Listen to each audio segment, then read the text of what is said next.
Hello, this is Vince, and thank you so much for allowing me to speak to you today. The beginning of the school year challenges us to ask tough questions. What do I expect in the next 10 months or so? You don't have to be here, and it's costing you plenty of money to stay here. Not only so, but our institution takes teaching seriously and is not an expensive babysitting operation. Your families have sent you here, or you chose to be here, and your institution and its professors have received you here, because they and you must agree it is the most important thing you can do with your life. You should therefore ask why. Given all of the many things you can do with your time and money, why should you turn your back on everything else in the world and spend the next few months here, in these classrooms and laboratories and library, and with your professors? Only if the answer is because there's nothing more important should you stay here. And why should that be so? Because you are going to learn things here that matter that you cannot learn in any other place or circumstance. What that means has nothing to do with acquiring information. You can learn more from an encyclopedia, from the internet, and from all the books around you than you can from me or any other professors. What it means is that you are going to learn in a way in which you can only learn here and nowhere else. That is the social contract of the college classroom. It is what we promise you and what you must demand of us. Great teachers don't teach. They help students learn. Students teach it themselves.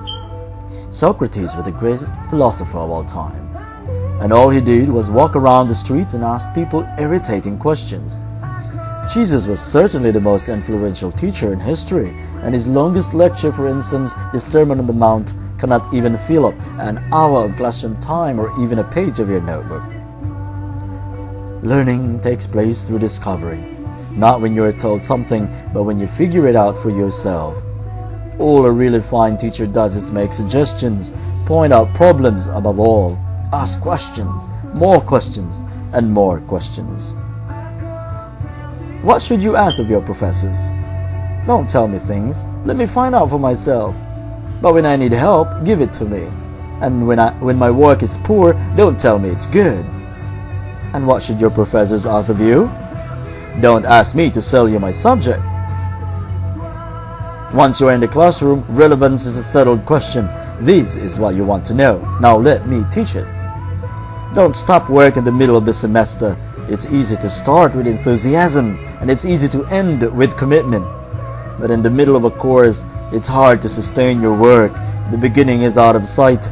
The end and goal and purpose of the course is not yet on the horizon. Do your best when the weather looks bleak. Don't sit back and wait to be told things.